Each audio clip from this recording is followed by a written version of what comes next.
Hello welcome back to my channel. അപ്പോൾ ഇന്നത്തെ video easy ആയിട്ട് നമുക്ക് എങ്ങനെ ഫാബ്രിക് പെയിൻറ്റ് ചെയ്യാൻ നോക്കാം. അപ്പോൾ ഫാബ്രിക് പെയിൻറ്റ് എല്ലാവർക്കും ചെയ്യാനായിട്ട് ഇഷ്ടമായിരിക്കും കേട്ടോ. അപ്പോൾ അത് ഈ ഒരു സെറ്റ് നമുക്ക് വാങ്ങാം കേട്ടോ. ഈ ഒരു സെറ്റ് 100 രൂപയാണ്. അപ്പോൾ ഈ ഒരു സെറ്റ് വാങ്ങിയിട്ടുണ്ട് കേട്ടോ. ഇനി നമുക്ക് വേണ്ടത് ബ്രഷാണ്. അപ്പോൾ പോയിൻറ്റ് ബ്രഷും വേണം, ഫ്ലാറ്റ് ബ്രഷും വേണം. ഫ്ലാറ്റ് ബ്രഷിൻ്റെ സൈസ് എന്ന് പറയുന്നത് 2ഉം പോയിൻറ്റ് ബ്രഷിൻ്റെ സൈസ് 0 ആണ്. ഓക്കെ, അങ്ങനെ പറഞ്ഞിട്ട് എടുക്കാം. പല സൈസിൽ അവൈലബിൾ ആണ്. ഇനി നമുക്ക് പെയിൻറ്റ് മിക്സ് ചെയ്യാനായിട്ട് ചെറിയ എന്തെങ്കിലും കുഞ്ഞു പ്ലേറ്റോ അല്ലെങ്കിൽ പാലറ്റോ എന്തെങ്കിലും എടുക്കാം. ഇനി ഞാൻ ഈ ഹൂപ്പിൻ്റെ ഇതുപോലെ ഒരു പിക്ചർ ട്രേസ് ചെയ്ത് വെച്ചിട്ടുണ്ട്. ഓക്കെ, ഇനി നമുക്കിതെങ്ങനെ പെയിൻറ്റ് ചെയ്യാമെന്ന് നോക്കാം. അപ്പം നമുക്ക് ഞാനിന്ന് ചെയ്യാൻ പോകുന്നത് നമുക്ക് ഔട്ട്ലൈൻ വരയ്ക്കാതെ എങ്ങനെ നമുക്ക് ഫില്ലിങ് ചെയ്യാമെന്നാണ്. 2 മെത്തേഡിൽ ചെയ്യാം. ഔട്ട്ലൈൻ കൊടുത്തും ചെയ്യാം, ഔട്ട്ലൈൻ ഇല്ലാതെയും ചെയ്യാം.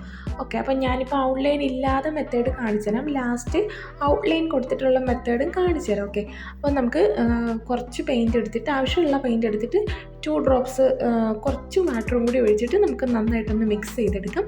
അതിനുശേഷം നമുക്ക് പെയിൻറ്റ് അപ്ലൈ ചെയ്തെടുക്കാം. നമ്മൾ ഏത് ഫ്ലവറിലാണെങ്കിൽ ഏത് ഡിസൈനിലാണോ മോട്ടിഫിൽ വരച്ചിട്ടുള്ളത് അതിലേക്ക് അപ്ലൈ ചെയ്ത് കൊടുക്കാം. ഫാബ്രിക് പെയിൻറ്റ് മെയിനായിട്ടും യൂസ് ചെയ്യുന്നത് നമ്മുടെ ഏത് ഗാർമെൻറ്റിൽ വേണമെങ്കിലും ചെയ്യാം കേട്ടോ. നമുക്ക് സൽവാറിലോ സാരിയിലോ അതുപോലെ ബേബി ഫ്രോക്കിലോ ഒക്കെ ചെയ്തെടുക്കാം. അതുപോലെ കർട്ടനിൽ ചെയ്യാം, പില്ലോ, ബെഡ്ഷീറ്റ് അങ്ങനെയുള്ള കാര്യത്തിലൊക്കെ നമുക്ക് ഈ ഒരു ഡിസൈൻ അപ്ലൈ ചെയ്ത് കൊടുക്കാം. ഓക്കെ, നമ്മൾ ഏത് ഡിസൈനാണോ അത് നമുക്കിതുപോലെ ഒന്ന് ട്രേസ് ചെയ്ത് കൊടുക്കാം. അതിന് ശേഷം പെയിൻറ്റ് ചെയ്ത് കൊടുക്കാം. പെയിൻറ്റ് ചെയ്യുമ്പോൾ ഹൂപ്പ് വെച്ചിട്ട് ചെയ്യാൻ ശ്രദ്ധിക്കണം. അപ്പോഴാണ് കുറച്ചും കൂടി നീറ്റായിട്ട് കിട്ടുള്ളൂ. ഇല്ലയെന്നുണ്ടെങ്കിൽ ചുളിയെ അങ്ങനെ എന്തെങ്കിലും ഫാൾട്ട് വന്നാൽ പ്രശ്നവും. അല്ലാതെ ചെയ്യുന്നവർ അടിയിലൊരു ന്യൂസ് പേപ്പർ ഇട്ടിട്ട് ചെയ്യണം കേട്ടോ.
അപ്പോൾ ഇതാണ് ഔട്ട്ലൈൻ കൊടുത്തിട്ടുള്ള മെത്തേഡ്.